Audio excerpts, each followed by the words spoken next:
रिटमा सर्वोच्चले माग्यो निर्वाचन आयोग र सभामुखको निर्णयको सक्कल फाइल। कुलमान नियुक्तिको रिटमा अन्तरिम आदेश दिन अस्वीकार।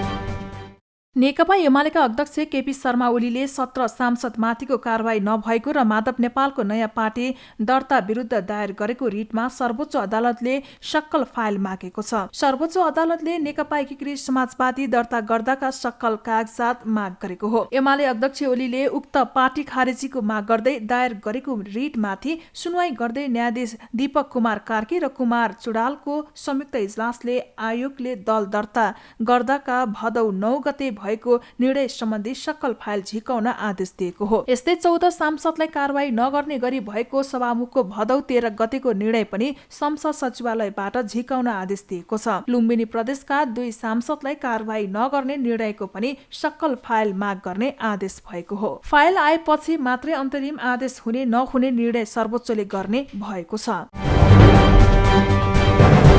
नेपाल विद्युत प्राधिकरणका कार्यकारी निर्देशक कुलमान घिसिङको नियुक्ति विरुद्ध हितेन्द्र देव साक्यले दायर गरेको रिट निवेदनमा सर्वोच्च अदालतले अन्तरिम आदेश दिन अस्वीकार गरेको छ। मंगलबार प्रधान न्यायाधीश चोलेन्द्र शमशेर जबराको एकल इजलासले अन्तरिम आदेश जारी गर्न अस्वीकार गरेको हो। आफूलाई हटाएर घिसिङलाई नियुक्त गरेको भन्दै 32 साउनमा साक्यले रिट दायर गरेका थिए। यससँगै कुलमानलाई काम गर्ने बाटो खुलेको छ। सरकारले 27 साउनमा हितेन्द्र देव साक्यलाई हटाएर कुलमानलाई विद्युत प्राधिकरण कार्यकारी निर्देशक नियुक्त गरेको थियो। साक्यलाई भने ऊर्जा आयोगको सचिव सरहको पूर्ण सदस्य नियुक्त गर्ने निर्णय थियो। आफूलाई हटाउने र घिसिङलाई कार्यकारी निर्देशकमा नियुक्त गर्ने निर्णय खारेजको माग गर्दै अदालत गएका साक्यले मन्त्री परिषद निर्णय कार्यान्वयन नगर्न र घिसिङलाई कार्यकारी निर्देशकको पदमा काम गर्न नदिन अन्तरिम आदेश मागेका थिए। तर प्रधान न्यायाधीश चोलेन्द्र शमशेर जबरा नेतृत्वको एकल इजलासले अन्तरिम आदेश दिन अस्वीकार गरेको छ। 8 भदौमा मिसिल झिकाउने आदेश दिएका उनले मंगलबार कारण देखाउ र अन्तरिम आदेश जारी नहुने आदेश सुनाएका हुन्। यससँगै यो मुद्दाको टुङ्गो नलागेसम्म कार्यकारी निर्देशक कुलमानलाई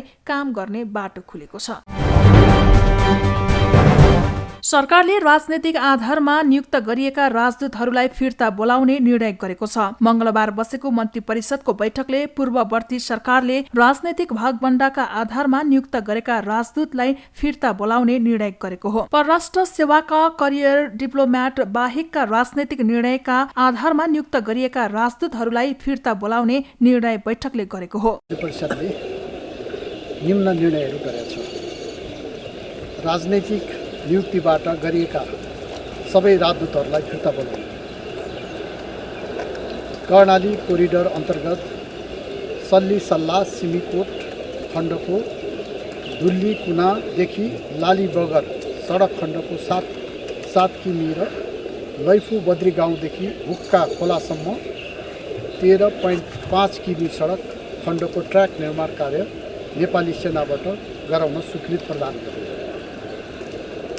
कोभिड-19 सङ्कट व्यवस्थापन सम्बन्धमा व्यवस्था गर्न बनेको विधेयक सङ्घीय संसदमा पेश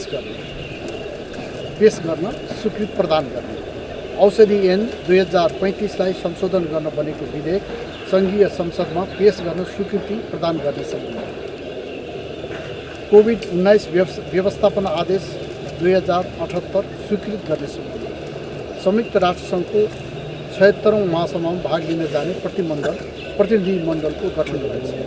परराष्ट्र सेवाका राजदूतहरू भने यथावत रहने जनाइएको छ।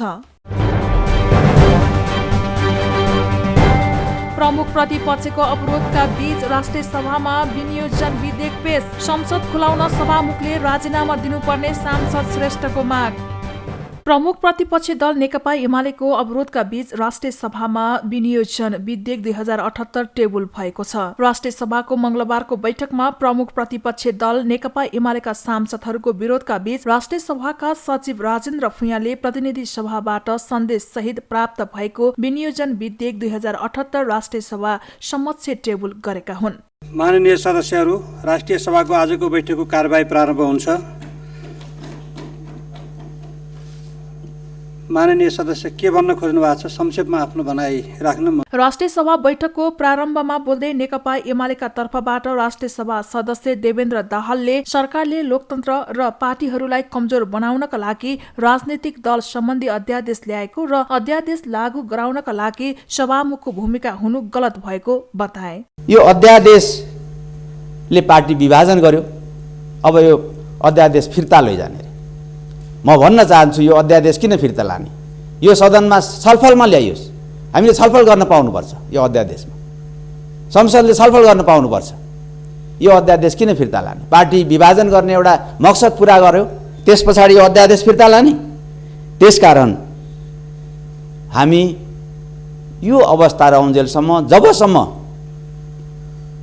अस्ति नै हामीले पहिलेदेखि नै उठाइरहेको सभामुखले अहिलेसम्म पनि आफ्नो गल्ती स्वीकार्नु भएको छैन, नेकपा एमाले कारबाही गरेका 14 जनालाई अहिलेसम्म पनि 14 जनाको नाम अहिलेसम्म पनि टाँस गरिएको छैन, त्यो स्थिति कायम रहन्जेलसम्म हामी यो सदन चल्न दिँदैनौँ, यो सदनमा अवरोध खडा गरिरहन्छौँ। सदस्य दाहालले नेकपा एमाले कारबाही गरेका सांसदहरूको सूचना सभामुखले हालसम्म टाँस नगरेको भन्दै राष्ट्रिय सभा बैठकको अवरोध जारी राख्ने बताए।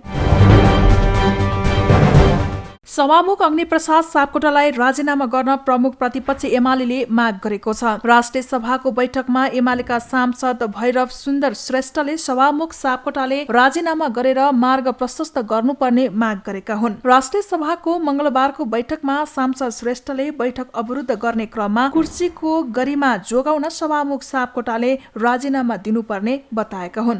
हामी बहुलवादमा आधारित लोकतान्त्रिक गणतन्त्रमा हामी चाहिँ छौं। बहुलवाद भनिसकेपछि दलको चाहिँ सबैभन्दा सर्वाधिक महत्त्वपूर्ण चाहिँ हुन्छ, दलीय अनुशासन चाहिँ हुन्छ, दलीय परम्परा हुन्छ, मर्यादा चाहिँ हुन्छ।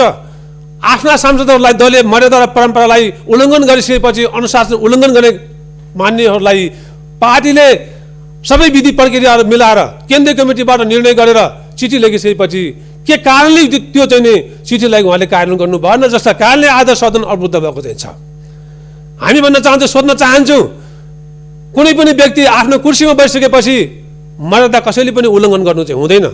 त्यो कुर्सीको गरिमालाई जोगाउनु चाहिँ पर्छ। यदि कुर्सीको गरिमालाई जोगाउन सकिन्न भने, त्यो कुर्सीको महत्त्वलाई बुझ्न सकिन्न भने त्यस्तो व्यक्ति त्यो कुर्सीमा बस्न लायकको हुँदैन र तत्काल उहाँले त्यो आफ्नो, हामीले भनेका छौँ तत्काल उहाँले चाहिँ एउटा निकास दिनुपर्छ भनेका छौँ। त्यो भनेको राजीनामा चाहिँ हो। गैर सांसदलाई सदनमा बस्न अनुमति सभामुखले दिएको भन्दै सडकदेखि सदनसम्म प्रश्न उठेको सांसद श्रेष्ठको भनाइ छ। सभामुखले जसपा सांसद सरिता गिरी, माओवादी सांसदहरू लेखराज भट्ट, प्रभु शाह, गौरी शंकर चौधरी र टोप बहादुर रायमाझीलाई कारबाही पत्र पाए लगत्तै कारबाही गर्ने, तर एमालेका सांसद कारबाही परेको सूचना नटासेको भन्दै विभेद गरिएको श्रेष्ठको भनाइ थियो। हामी सोध्न चाहन्छौँ, शेरबहादुर देउबाजी अहिले प्रधानमन्त्री हुनुहुन्छ, संघीय लोकतान्त्रिक गणतन्त्रको एउटा चाहिँ सहयात्री दल नेपाली कांग्रेस पनि चाहिँ हो र नेकपा एमालेलाई साथमा चाहिँ नलिएर, नेकपा एमालेलाई सहयात्री दललाई चिराएर प्रतिपक्षले के कुराहरू सदनमा राखेको चाहिँ छ, ती कुराहरूलाई दफावार, ती कुराहरूलाई आफ्ना एजेन्डा बनाएर प्रतिपक्षी दललाई चाहिँ बोलाएर एउटा चाहिँ तपाईहरुले किन सदन अवरुद्ध गर्नुभएको त, यसको निकास के हुन सक्छ भनेर सरकारले पनि छलफल चाहिँ गर्ने, त्यो गरिरहेको चाहिँ छैन। सभामुखले पनि आफ्नो टेबलबाट चाहिँ जसरी बल्ल उहाँले गुणितला शैलीमा सदन चलाउन खोजिराख्नु भएको छ, यसले अहिलेको व्यवस्थाप्रति प्रश्न चिन्ह खडा हुने सम्भावना प्रबल बन्दै गएको छ। मैले छोट्याएँ अध्यक्ष महोदय, यसले गर्दाखेरि नेकपा एमाले सदन चल्न नदिनका निम्ति जुन कुराहरू बाध्यतावश कुरा उठाइरहेको छ, यी कुराहरूलाई कार्यव्यवस्था समितिको बैठक बोलाएर त्यहाँ राखेर हुन्छ अथवा दलहरूको बैठक राखेर हुन्छ। दलहरू भन्नाले गैर सांसदहरूलाई राखेर तिनलाई हामी दल मानेकै छैनौँ। यदि अध्यादेश मार्फत दल चाहिँ भएको भने ती सांसदको उपस्थितिमा ती बैठक अगाडि नबढाइयोस् भन्ने चाहिँ हामी चाहिँ भन्न चाहन्छौँ।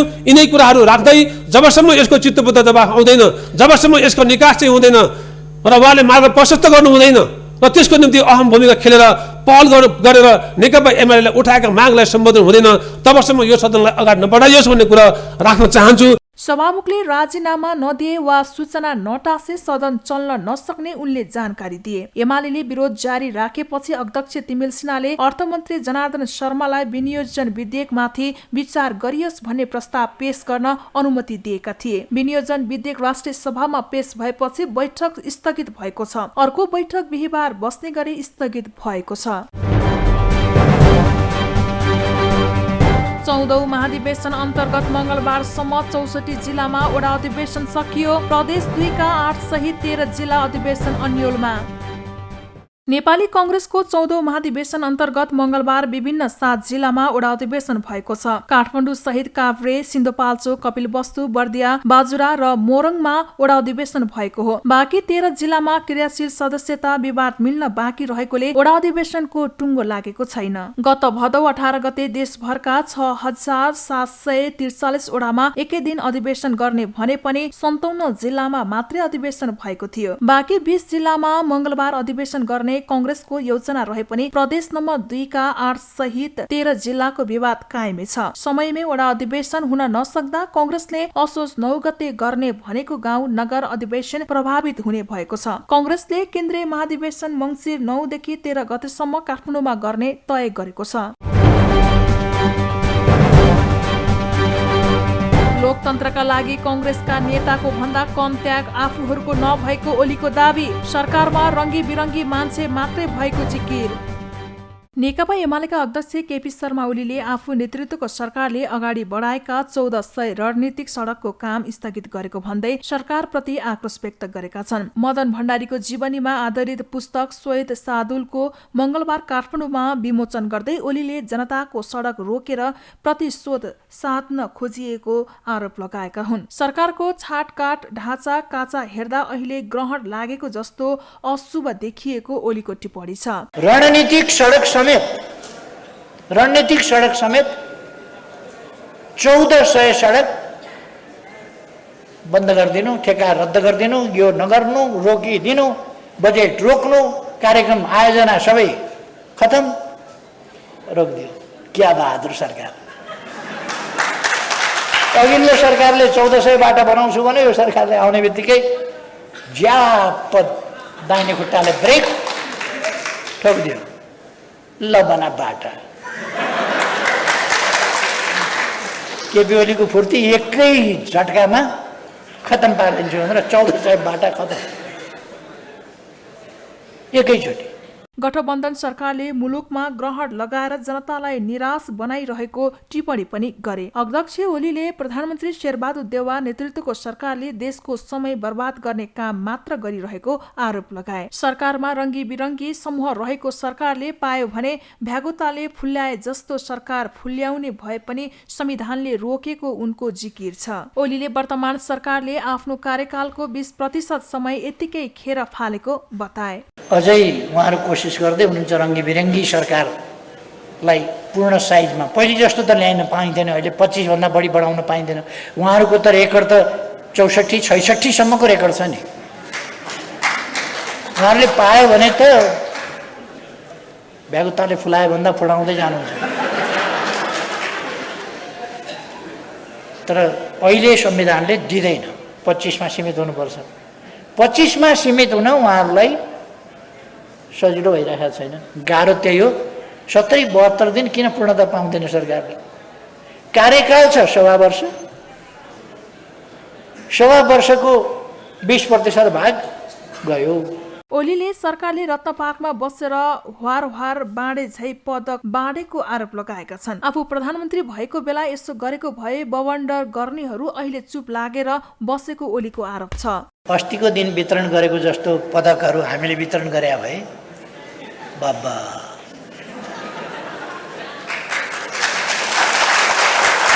अहिले त निर्णय खारिज गर्ने अदालतलाई पनि वितरण गरिदिएको छ। कसले खारिज गर्ने? बहस गर्ने वकिललाई पनि वितरण गरिदिएको छ। कसले बहस गर्ने? विरोधमा बोल्ने टेलिभिजन, अखबार आदि इत्यादिलाई पनि वितरण गरिदिएको छ। ती पनि चुपचाप दङ्ग। कसले बोल्ने? कस्तो सबैतिर ढ्याक ढ्याक्ती ढोका थुनेको छ क्या। ठ्याक ठ्याक्ती, कतैबाट आवाज नआओस्, कतैबाट विरोधको स्वर नआओस्, कतैबाट उज्यालो नसिरोस्। सबै कुरा अन्धकारमा छ। विरोधी नै रहेनन्। हामीलाई कुनै टाउको दुख्या भएन। यति धेरै पदकहरू त कहिले पनि बाँडिया थिएन होला। क्या रत्न पार्कमा बसेर वितरण गरे जस्तै छ क्या। विरोध गर्ने सबै निकायलाई पदक दिएर पदककै बेइज्जत सरकारले गरेको अध्यक्ष ओलीले उल्लेख गरे। उनले सबैलाई पुर्याएर पदक बाँड्न माहौल शान्त रहेको उल्लेख गरे। पदक बोल्न सक्ने विरोध गर्ने र आँखा भएको भए रोएर आँसु खसाल्ने अवस्था रहेको ओलीले दोहोराए। पदक यदि बोल्न जान्दथ्यो भने त्यसका आँखा हुन्थे र आँसु त्यसका आँखा हुन्थे भने बरबर रुन्थ्यो, त्यो धर धर रुन्थ्यो। पदक बोल्न जान्दथ्यो भने त्यसले नारा लगाउँथ्यो उफ्रिएर। के तमासा भयो तर के गर्ने, पदक बोल्न जान्दैन, आँसु खसाउन त्यसको आँखा छैन, बाध्य छ त्यो जसका घाँटीमा झुन्ड्याइदिए पनि झन्डिन बाध्य। जान्ने भने मान्छे होइन पदकले पनि विद्रोह गर्थ्यो। कति लाज मान्दो होला त्यो पदकले बिचार।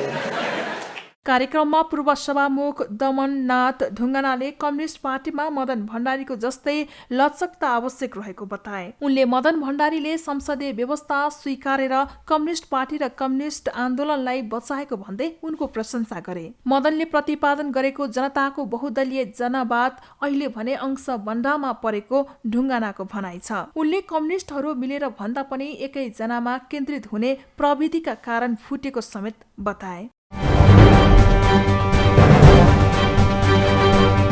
ओलीले कम्युनिस्ट आन्दोलन विसर्जन गरेको एकीकृत समाजवादीका अध्यक्ष नेपालको भनाई, एमालेलाई गुटको संज्ञा।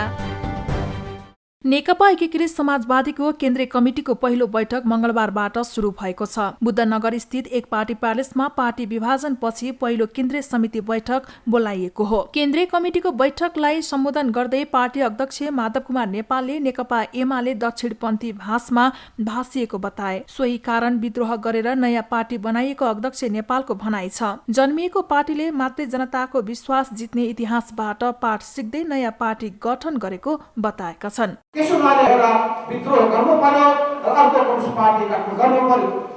यस अर्थमा यो हाम्रो निरन्तरता र परिवर्तन पनि हो। यसलाई भन्छन् कन्टिन्युटी एन्ड चेन्ज।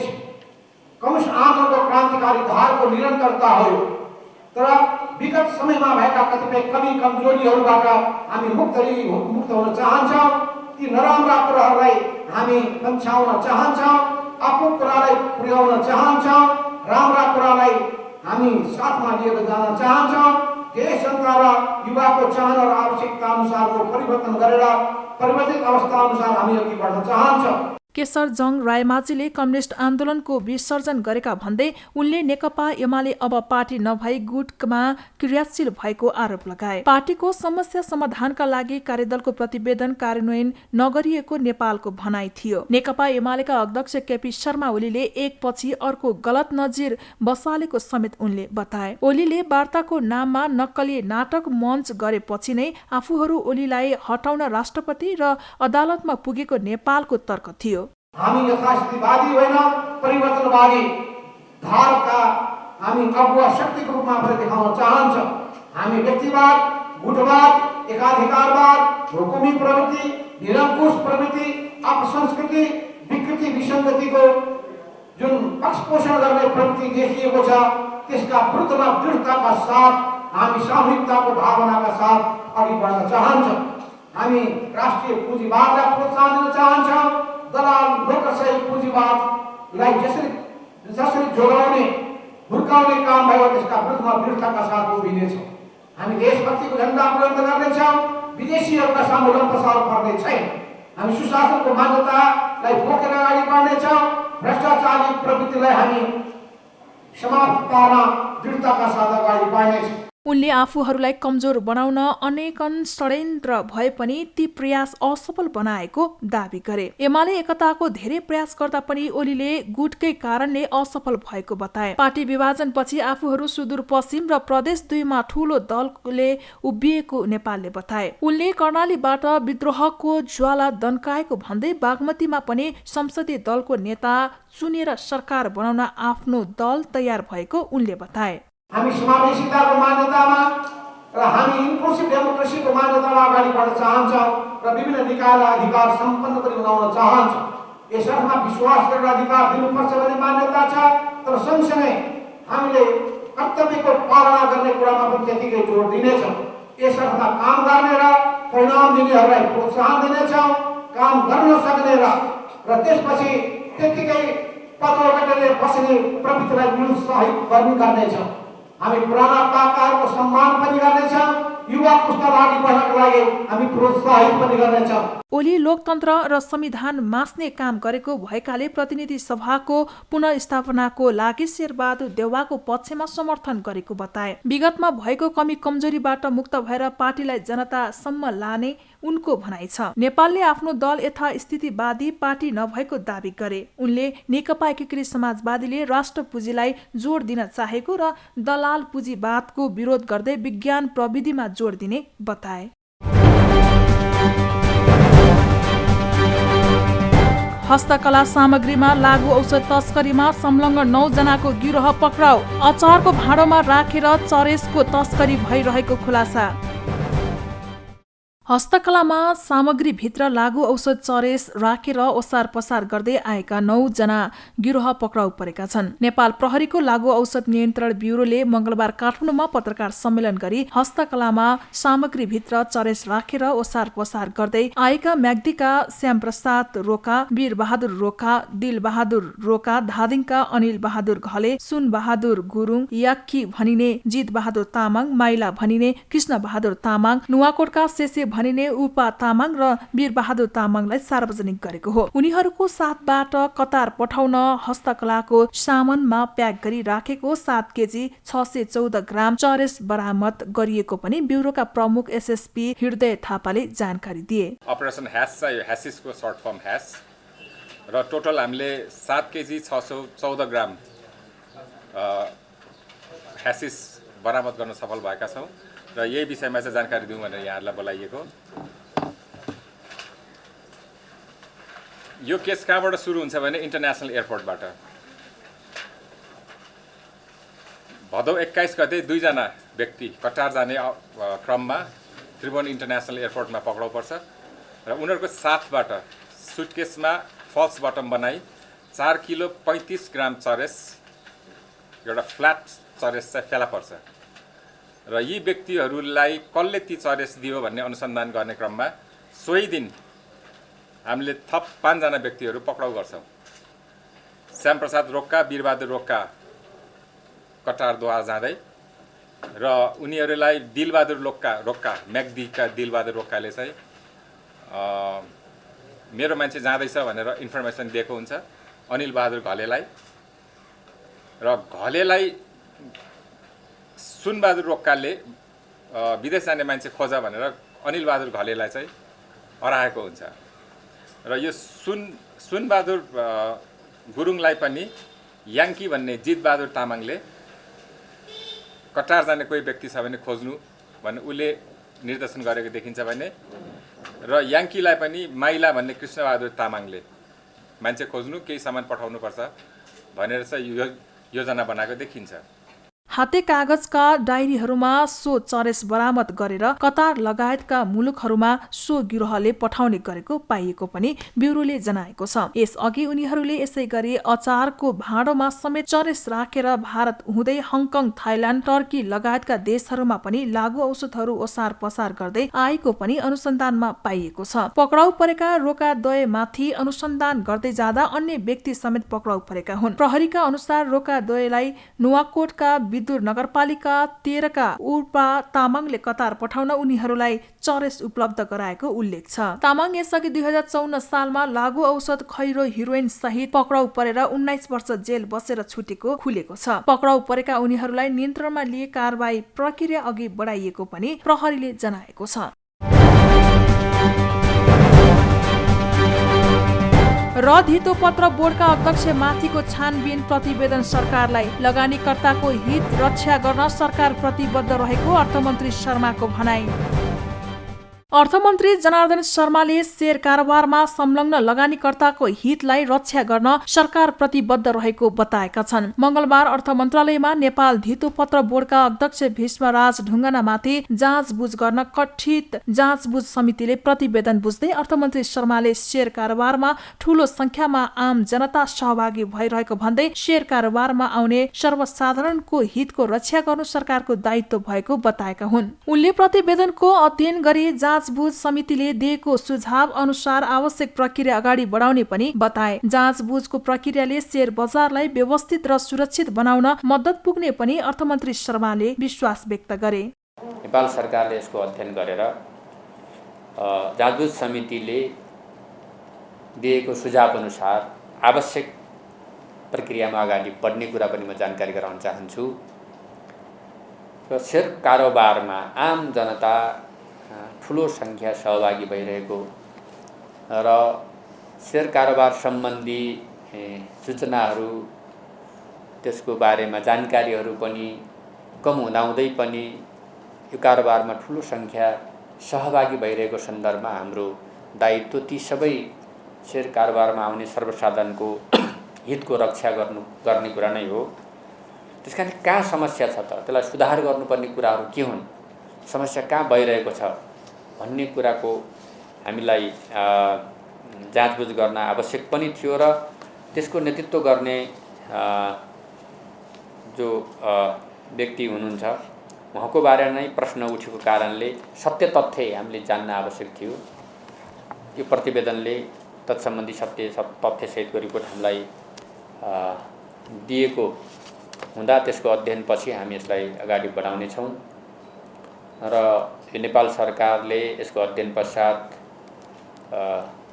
के गर्ने हो भन्ने कुरा सार्वजनिक पनि गर्नेछ र मुख्य पनि फेरि पनि यो प्रक्रियाले शेयर मार्केटलाई व्यवस्थित गर्ने, त्यसलाई सुरक्षित गर्ने कुरामा थप मद्दत पुग्नेछ भन्ने मैले विश्वास लिएको छु। नेपाल धितोपत्र बोर्डका अध्यक्ष भीष्मराज ढुङ्गानाले कानून विपरीत सर्वोत्तम सिमेन्टको शेयर आफन्तको नाममा खरिद गरिएर विवादमा तानिएपछि सरकारले 2078 भदौ 16 गतेको मन्त्री परिषदको निर्णय अनुसार उच्च अदालतका पूर्व न्यायाधीश अनन्त राज डुम्रेको अध्यक्षतामा विज्ञ सदस्य नारायण प्रसाद पौडेल र सहसचिव अर्जुन कुमार खड्का रहेको 3 सदस्यीय जाँचबुझ समिति गठन गरेको थियो। सो समितिले मंगलबार अर्थमन्त्रीलाई प्रतिवेदन पेश गरेको हो। अर्थमन्त्री शर्माले प्रतिवेदन बुझ्दै आफूले प्रतिवेदन प्रधानमन्त्री समक्ष बुझाउने र प्रतिवेदनको अध्यापन पश्चात आवश्यक प्रक्रिया अगाडि बढाइने बताए। अर्थमन्त्री जनार्दन शर्माले समग्र विकास रणनीति स्पष्ट नभएकाले पुँजीगत बजेट खर्च गर्न चुनौती रहेको बताएका छन्। मंगलबार त्रिभुवन विश्वविद्यालय अर्थशास्त्र केन्द्रीय विभागले आयोजना गरेको सरकारको पुँजीगत खर्च तथा नेपालमा प्रत्यक्ष वैदेशिक लगानी विधेयक कार्यशाला गोष्ठीमा मन्त्री शर्माले नेपालमा समग्र विकास रणनीतिमा समस्या रहेको बताएका हुन्। उनले विकासको कामका स्पष्ट रणनीति नभएका कारण पुँजीगत बजेटको खर्च कसरी गर्ने भन्ने चुनौती रहेको बताए। अर्थमन्त्री शर्माले अर्थ मन्त्रालयले सबै अधिकार आफैसँग राख्नाले पनि समस्या भएको भन्दै अर्थ मन्त्रालयले अन्य मन्त्रालयहरूलाई र मन्त्रालयहरूले सम्बन्धित परियोजनालाई आवश्यकता अनुसार बजेट हेरफेर गर्न दिनुपर्ने बताए। आगामी दिनमा अर्थ मन्त्रालयले सो अधिकार अन्य मन्त्रालयलाई दिने पनि उहाँले उल्लेख गरे। हाम्रो अगाडि एउटा चुनौती छ, कसरी हामीले चालु खर्च घटाउने र पुँजीगत बजेट बढाउने भन्ने एउटा चुनौती छँदैछ। त्यो सँगसँगै फेरि पुँजीगत बजेटको खर्च कसरी गर्ने भन्ने अर्को चुनौती पनि सँगसँगै आएको छ।